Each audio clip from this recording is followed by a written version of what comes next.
Okay, so it's been about 24 hours. The old coot here coming back at you with another exciting video. So this is what your turkey should look like if you've been doing the whole dry brine thing in the fridge. Basically, I spatchcocked the turkey, meaning I took out the backbone. I basically opened it up. So this is like a half spatch because I didn't exactly break the breastbone. But if you want to do that, if it makes you feel better, break the breastbone. Say that 20 times real fast, and then open it out completely if that's what you feel more comfortable with. This particular one I think has a good presentation. It's basically like a half spatch. But anyways, what I want to do now is last night I really didn't get too much drippage from the packing water, right? The water that they shove into the turkey and leave in there so they can make extra money, right? There's like a pound of extra water that's in those packages when you buy your turkey. So they're basically selling you water.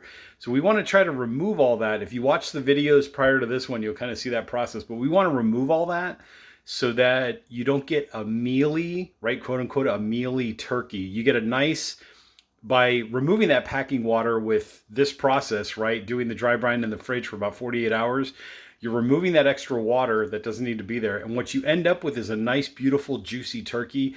Also, this dry brine process of just putting some kosher salt and some regular salt, like I said, watch the videos before this one if you want to know how we got to this point. What that also does is that gives you that beautiful crispy skin, and it also helps to tenderize the meat. So kosher salt pulls the moisture, the excess water, the excess moisture out. And then the regular salt, I like to use the pink Himalayan salt versus table salt. I'm not a fan of table salt. But anyways, that regular salt goes in there and penetrates deep into the meat. That's what she said. To basically help to tenderize the meat to give you that juicy turkey. So what I want to do now is I want to remove the turkey and the cooling rack off of the tray so I can clean out those paper towels and then basically wash the tray a little bit to kind of get ready for the seasoning. In terms of the seasoning, sky is the limit. I like to use butter, right? Some like softened butter. There's parsley in there. If you want to go that extra added notch of like a little smoky flavor, whether you're going to barbecue this or you're just going to put it in the oven, you can put some liquid smoke in there, garlic powder, onion powder. You could put lemon, which I have in there, so a little bit of some lemon juice and the lemon zest as well. If you want to go, ethnic, you could do like an Asian theme, put some ginger in there. You want to go Latino countries, maybe Spanish influence, put some cilantro in there or whatever, cumin, whatever floats your boat. You want to go Italian, put Italian seasoning, whatever you like to do. But anyways, what's in here, I would say for about a 15-pound turkey, what's in here is about a tablespoon of onion powder, a tablespoon of garlic powder or granulated garlic. You could use either one. Then I've got about a teaspoon or so of liquid smoke, right? Just that hickory smokiness kind of vibe going on because that's what I like. There's about a quarter teaspoon, maybe half a teaspoon of like ground pepper in there, right? Like freshly cracked pepper. You really don't need a whole lot of salt because remember, we're using salt on the outside of the bird to get in there. So you don't want your turkey too salty. So there's no salt in there, at least not in this one that I made. And then, like I said, you can put whatever you want in there. Smoked paprika, you want hotter, you want to put some red peppers, red pepper flake, whatever you like. Ground onion, whatever you like, go ahead and throw it in there. But anyways, let me go ahead and get through the process of what I'm going to do now is, remember, preparation is key. So what I want to do is I want to move the turkey on the cooling rack and put it over to a prepared area. So I've got some paper towels down just in case there's any soppiness or whatever.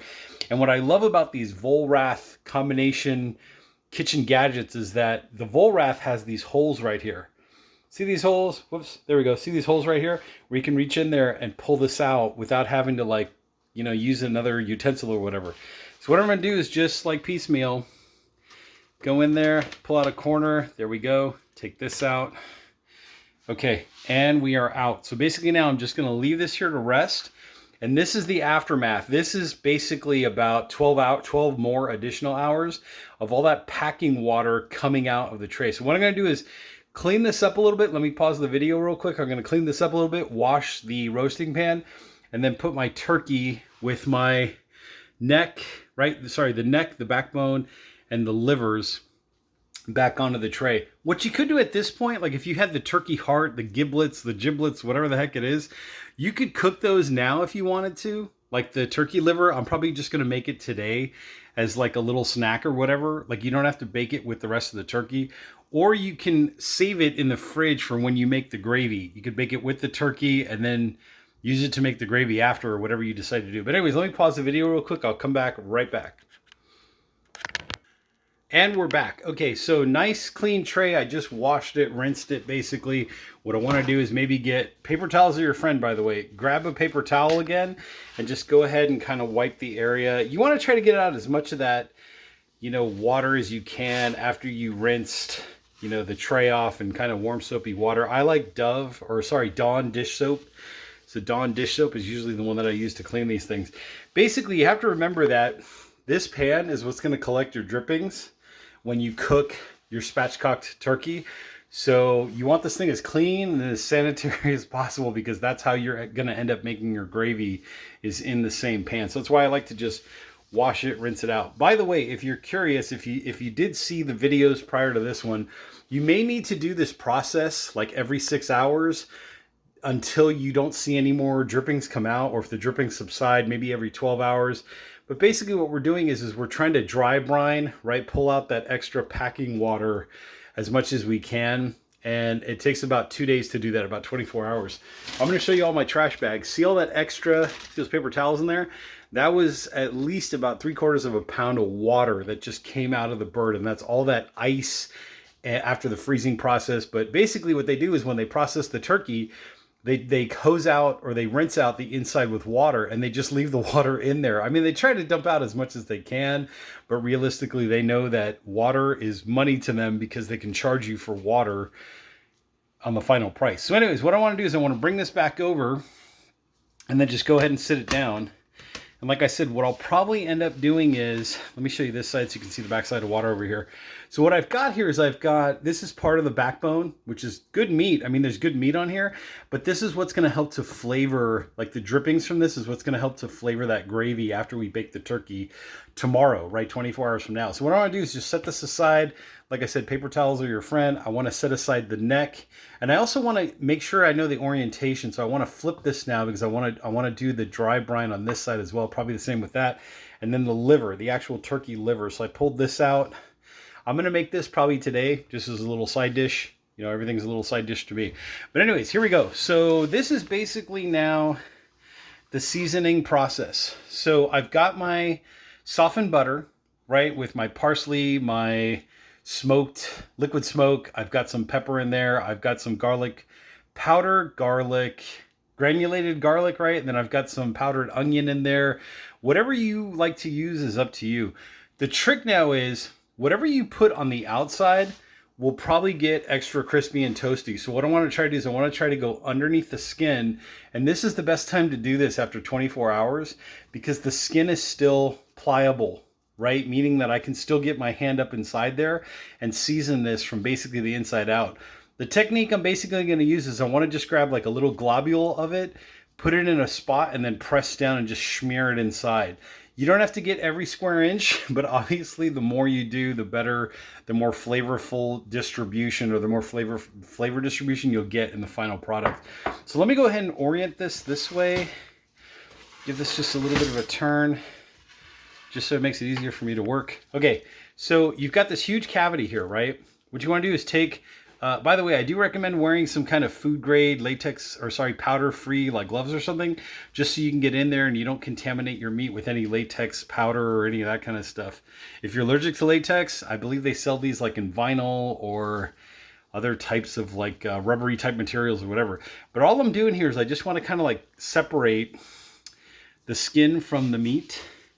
Just a little bit, you know, just enough to kind of be able to get in there. And as you feel around, right, like as I feel around in there, I'll see where it wants to give. You definitely don't want to break the skin, right? You just want to kind of like feel around to where you're doing like the separation thing right here, to where I'm just kind of like separating with my finger, right? And eventually it'll give. So like there was like a little bit of tendon right here or something like that.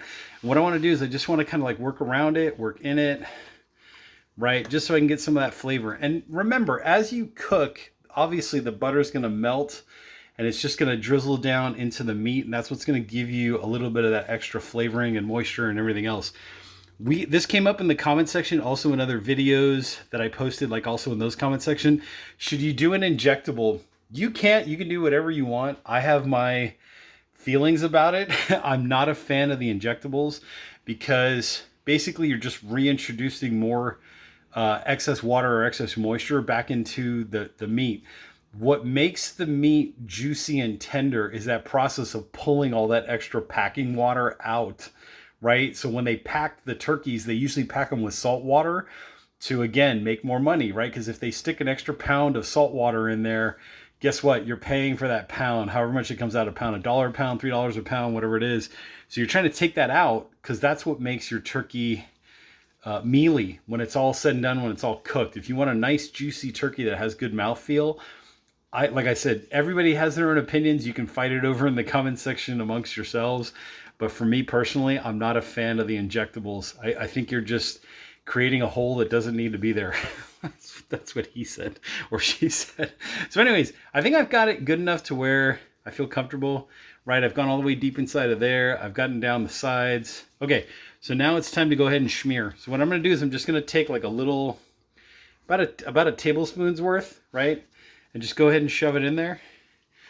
So I put it in, and then now what I want to do is I got my little glob right here, my little globule. Now what I want to do is just smear it, right? And just give it a smear and let it go all in there. So anyways, you kind of get a sense of what's going on here. I'm basically going to repeat the process, right, on the other side of the breast. Same kind of vibe. Go ahead and put it in. Get it into like this little ball right here, and then the ball is what I'm going to smear down in there inside of the turkey. And basically that's what's going to flavor your turkey from that layer between, obviously between the skin and the breast, and eventually all that flavor will penetrate down in there. So the process here is I want to leave this I want to put this back in the fridge, right? Put the neck and the backbone. Like I said, the liver I'm probably going to make right now, like as a little side dish, a little snack, because the smell of this herbal flavoring seasoning is just absolutely insane right now. Like the smell is just incredible. But what I want to do is I want to put this whole thing back into the refrigerator for about another 24 hours. And what I want to do now is I want to flip it so that the other side, that the cavity side, right, the underside down in there, the cavity side, can have its chance to air dry out and do that whole brine. You don't have to add more salt, right? You can if you want to. If you feel like you need to add more salt, what I would just do is a light dusting of the kosher salt. I wouldn't put any more of the regular salt because remember, you've already got that regular salt on top. You don't want this thing to be overly salty. And as mentioned before, I do not have any salt in my marinade or whatever the technical term is or whatever. But basically, I want to just flip after I get all this softened butter where it needs to go in the thighs and the areas and whatever. Then I'm going to flip the whole thing over, put the neck back, put the backbone back, leave it in the fridge for another 24 hours. You may still get a little bit of residual drippage as well. What you can do is put another paper towel underneath it to help sop up some of that extra liquid. Tomorrow, right, 24 hours from now, what I'm going to do is I'm going to leave the bird breast side down. I'm going to remove it again like I showed you earlier in this video. What I'm going to do is clean and wash the tray again, right? Because remember, that's the tray that the drippings are going to go onto to make our gravy. What I'll do then is after I've washed the tray, I'm going to fire up the oven to 425. I'm going to bake it breast side down on the roast setting at 425 for about 15 minutes. What I'm going to do is take it out of the oven, flip it back over so it'll be breast side up. I'm going to bake it. So change the bake setting from roast to bake and then bake it for 1 hour at 425. And the turkey at that point should be about 165 degrees when I measure the temperature. So how do you measure the temperature correctly? What I want to do is I want to measure the temperature. So pick a breast, whichever one you decide to pick. Let's say you pick this one, right? Between left and right, I want to try to find the center point of the medius point. And then from the top to the bottom, I want to find the center point of that. I'm going to put my thermometer, my meat thermometer in there. And what I'm looking for is 165. 165 or above, 166, 167, totally fine. Or you could get one of those automatic like the Thermo Pro or the Temp Spikes. I'll show you that too as well. We'll try to do one of those where it'll let you know, it'll alert you when it hits 165. So once the breast hit 165, I know that everything else is cooked. And I know that this joint is a key joint for determining if your turkey is finally done, if you got it right.